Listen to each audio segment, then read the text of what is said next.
name is Shahnawaz. I am working as an assistant professor for mathematics, Central University of Kashmir.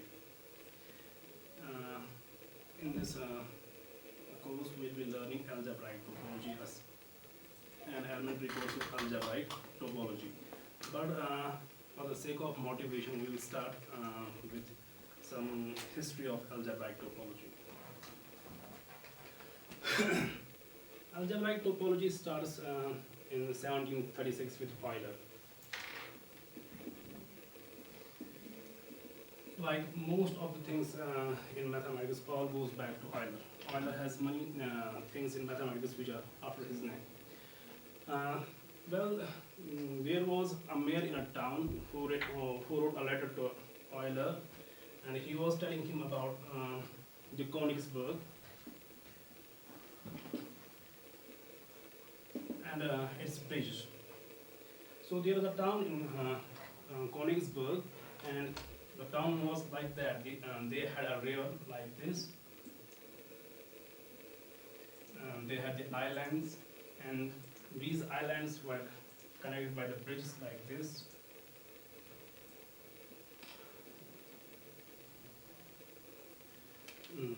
And the problem was that the mayor was telling him that every Sunday in his town, the citizens of that town used to play a game where the citizens has to travel all the bridges without crossing a bridge twice. So Euler wrote back a letter and he pointed out that this is not gonna work. For Euler, it was immaterial, the size of the bridges, the shape of these bridges. All that does to him was the way they are connected to each other. So Euler identified each island by a vertex and these bridges by edges. For Euler, he pointed out that while going to a vertex via an edge, we need an extra edge to come back from that vertex. And that is if and only if there are even number of edges which are adjacent to each vertex, except possibly for two, i.e. for the initial and the final vertex. And today we call such graphs as Euler graphs. Then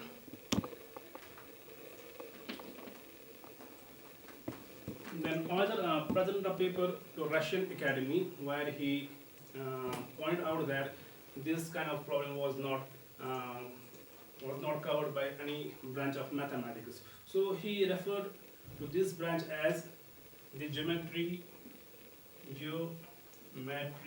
situs. By situs we mean position.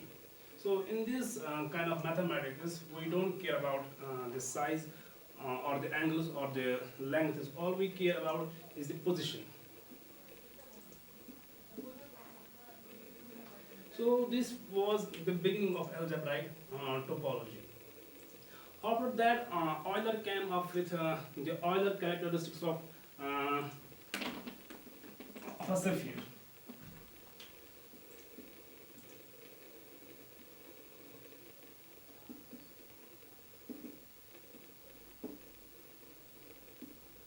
Where he proved that for any polyhedra, the number of vertices minus the number of edges plus the number of faces is always equal to. Now, these polyhedron were studied for a long time by many mathematicians, but nobody has pointed out this relation. If we look at Descartes, he came very close for an analytic version of this proof that today we are called the Gauss-Bonnet theorem.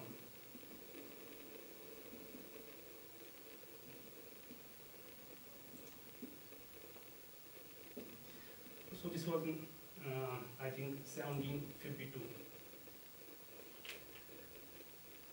After this, very little happened in algebraic topology until Henry Poincaré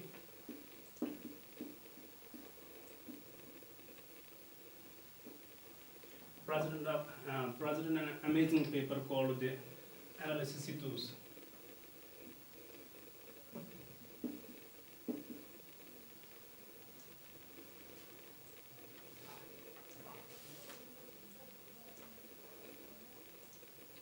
Now, what happened during this period was Riemann and Betti.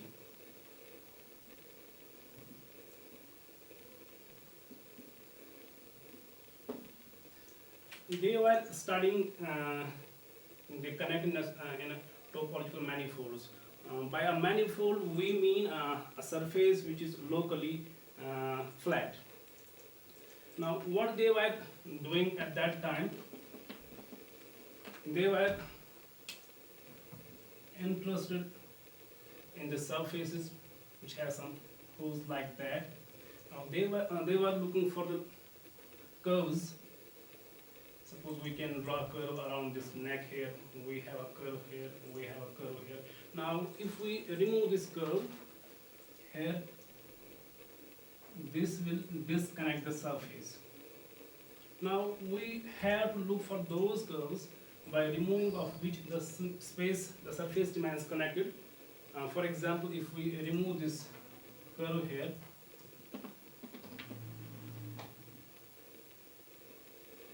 and we remove the curve here, it still remains connected.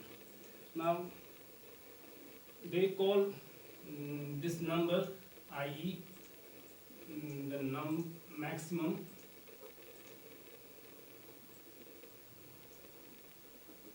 number of curves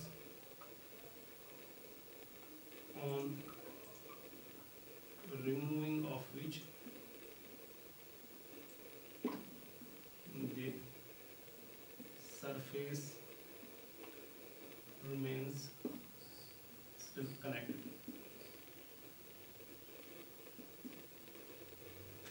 Now, this number is called the genus of the surface.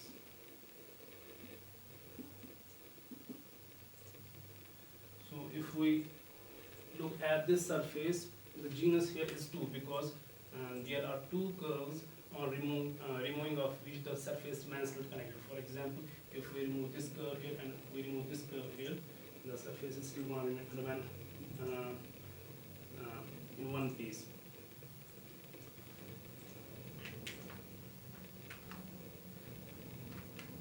Now, what Betti did, he generalized this notion of genes to higher dimensions.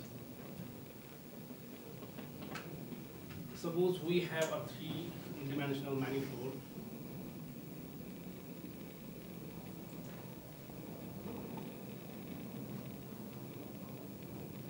Now, in this three-dimensional manifold, we have to look for the two-dimensional surfaces which are living in it, such that on removing of which the surface still remains connected. And that thing will give us this second Betti number, beta 2. So in general, beta n is number of beta m is equal to number of m dimensional pieces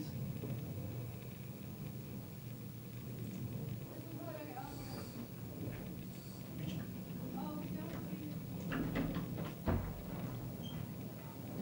are not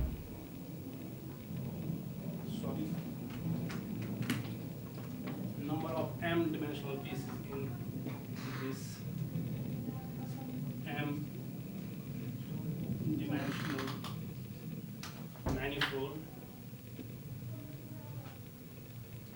which do not form this boundary of an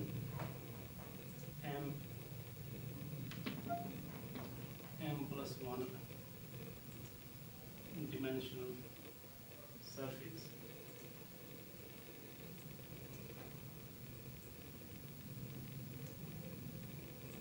Such that on removing these pieces,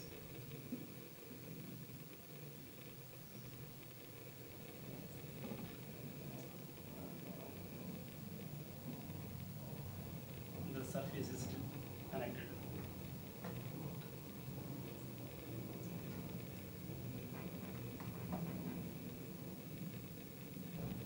So this is called the Amorphatic number. Now, Poincare asks this question: suppose we are given m-dimensional manifold and these Betti numbers, can we determine a surface after continuous deformations? And the answer was no.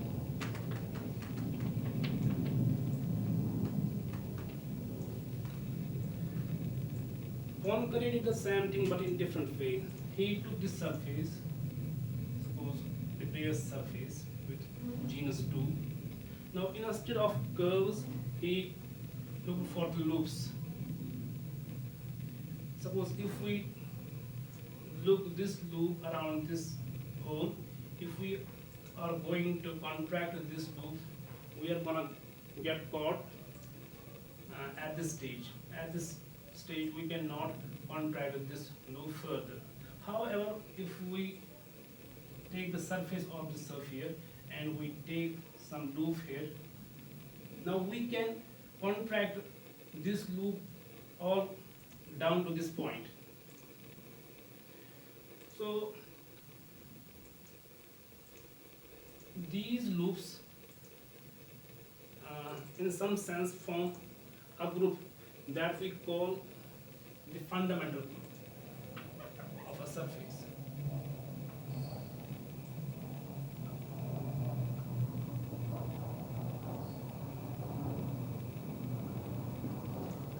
These fundamental groups are the tools which distinguish us torus from a sphere. I.e., this provides a tool which allows us to distinguish these two objects after continuous deformations.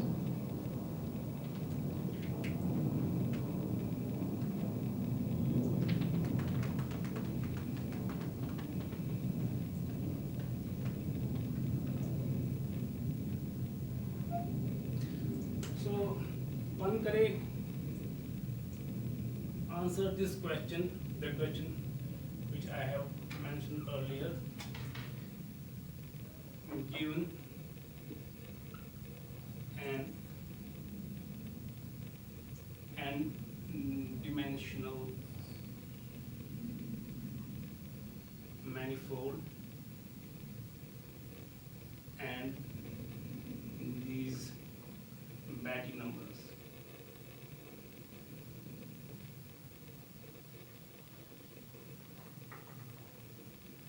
Can we determine the manifold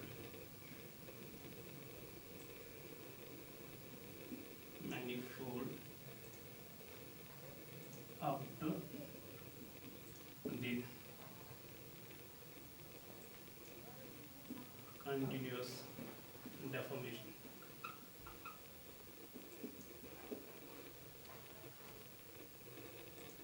Poincare answered this question with a no by constructing three-dimensional manifolds which have same Betti numbers but different fundamental groups. And he also proved that if we have a manifold and by continuously deforming it, we will get the same what we call the fundamental group.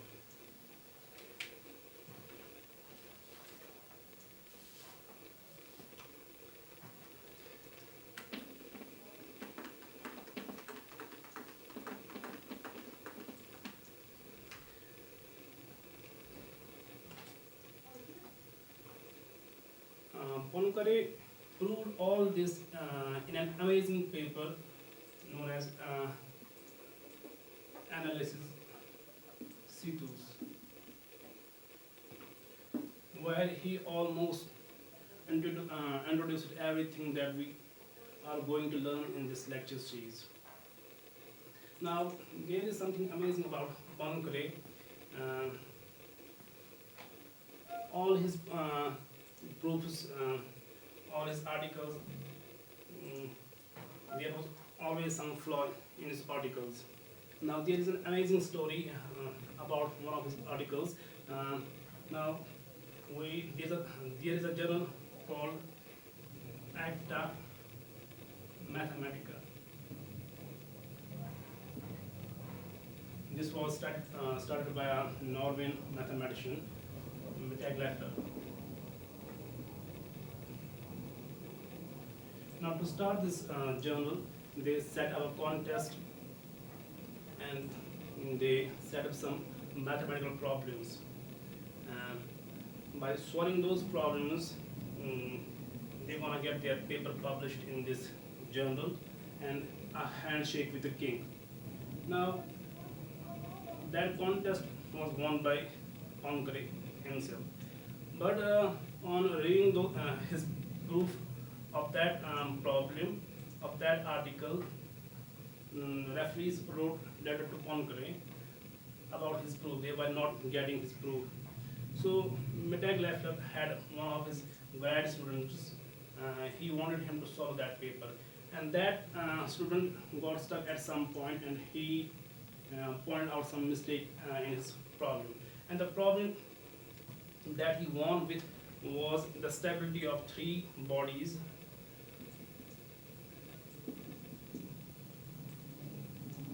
The stability of three bodies under the laws of gravitation. For the two bodies, it was already proved by Newton that if we have two bodies, their orbits will remain stable under the laws of gravitation. But for three bodies, Poincare answered that yes, their orbits will remain stable. But the grad student, he proved that it is not going to work because it was due to the chaos theory, which was not invented at that time. So due to the mistake in the paper of Poincare, chaos theory was invented.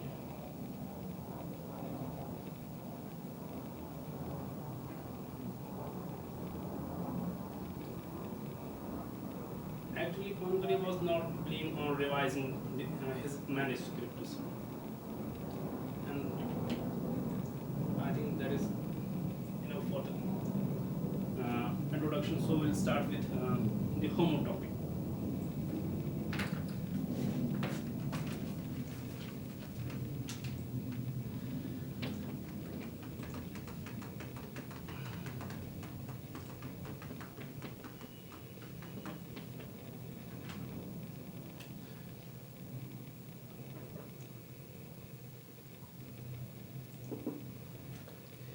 Suppose we have two topological spaces, x and y.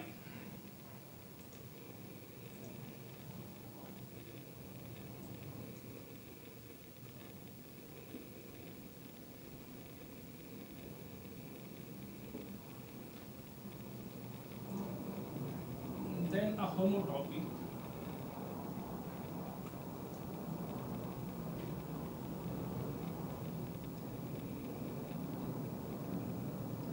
homotopy f from interval x from x cross I to y, where I is the closed unit interval.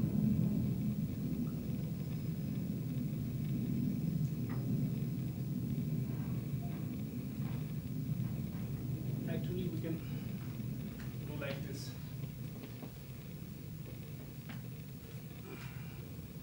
Suppose x and y be two topological spaces, and let f and f prime be continuous maps from x to y. Then a homotopy f from is a continuous map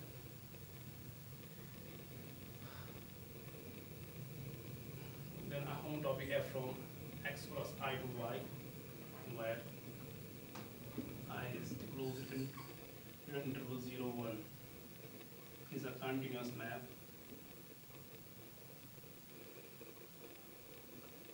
such that when we restrict f to 0,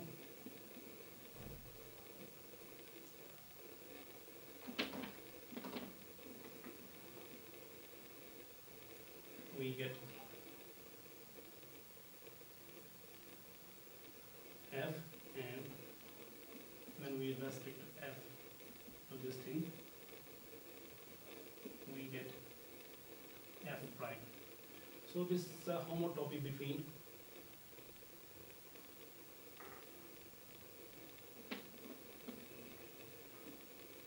f and f prime. For example,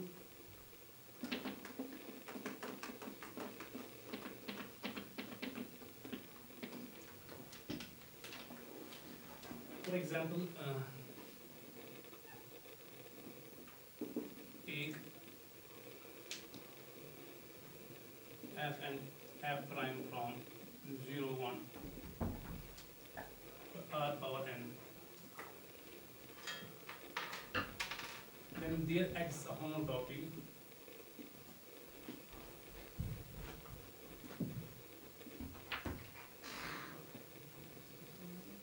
between f and f prime, where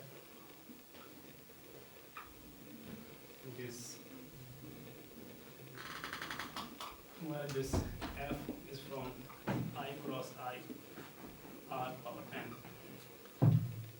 Now this homotopy is given as f of s t. It is 1 minus t of fs plus t of f prime s. Now note that when we restrict f to 0, we will get f of s, and when we restrict f to 1, we will get f prime of s. Actually, this homotopy is a family of continuous maps for each value of t. Now, what happens geometrically? Suppose we have this interval 0, 1, 0, 1. This is for I cross I, is for domain. And when we suppose we have this map here, this for f, and this for f prime. Now when we restrict f to this line segment here, i.e. when we restrict f over this thing, I cross 0, we get this curve. And when we give values of t on this line, we will get this curve. Suppose we have some points on the domain here. Now this line is going to get mapped to this line. Note that in this homotopy, a point on f, say f of s, travels along this line segment to here, f prime of s. This is because the line segment through f and fs and f prime s is linearly parameterized as f of s plus t times f prime s minus f of s.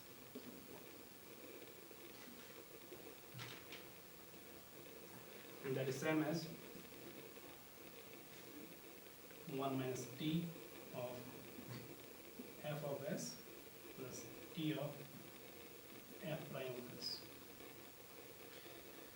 So a line segment here is gonna map to a line segment here, and a line parallel to this interval here 0 1 is some map here. So this is a movie which is going from this small f to this f prime. Now we have a proposition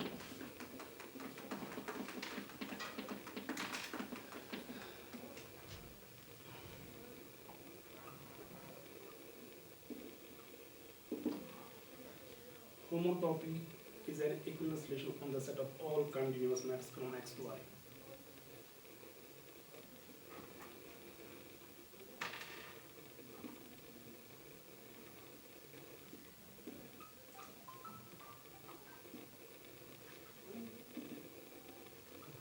Hello, sir.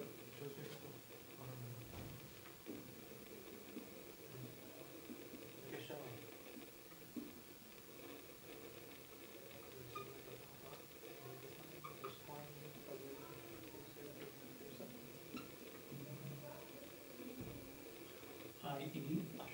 on CXY.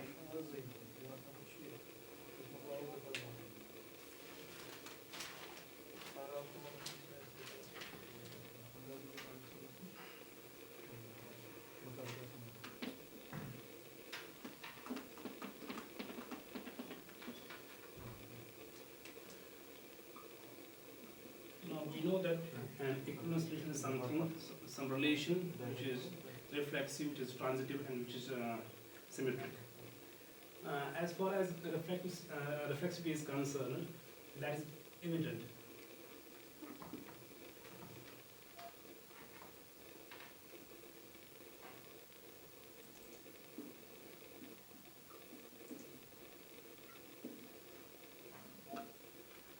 By the constant homotopy.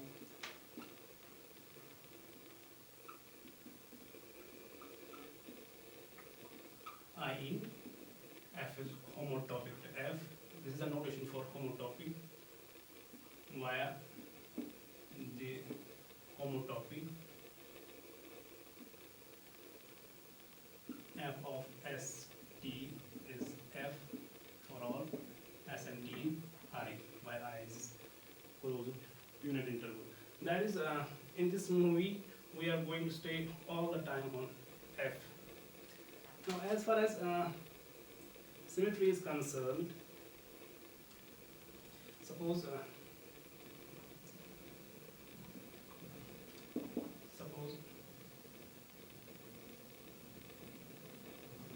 F is homotopic to G for some F and G CXY. This is a set of all continuous maps from topological space X to Y. Now, if they are homotopy, then there is some homotopy, say F from X cross I to Y, such that when we restrict F to 0, we get F, and when we restrict F to 1, we get G. Now we have to cook up another homotopy which will take G to F. Now that homotopy is given as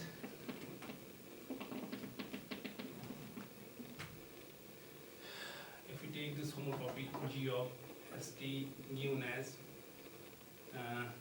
F of S of 1 minus T. Now this is behaving like an inverse of F, because what G does at 0, F does at 1, and what G does at 1, F does at 0. So if we restrict to G, obviously G is continuous. If we restrict G to 0, we get F of S1, that is G. And these F, G and H, they belong to C of XY. Now we have to provide another homotopy which takes F to H. So we can have that homotopy like this, we define h of st as f of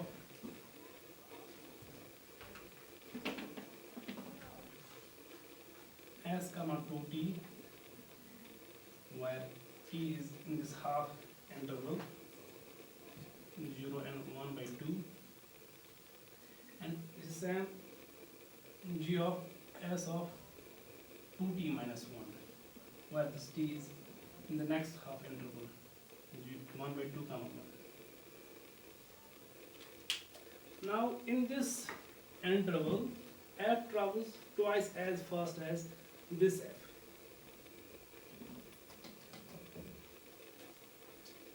So for transitivity, obviously one can see that h is continuous. Since f is continuous, g is continuous, and all we need to care about is this point 1 by 2.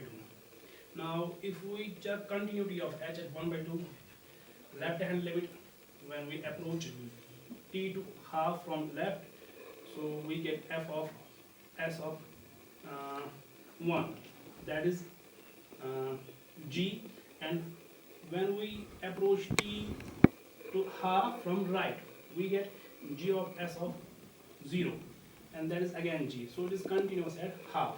Now this homotopy,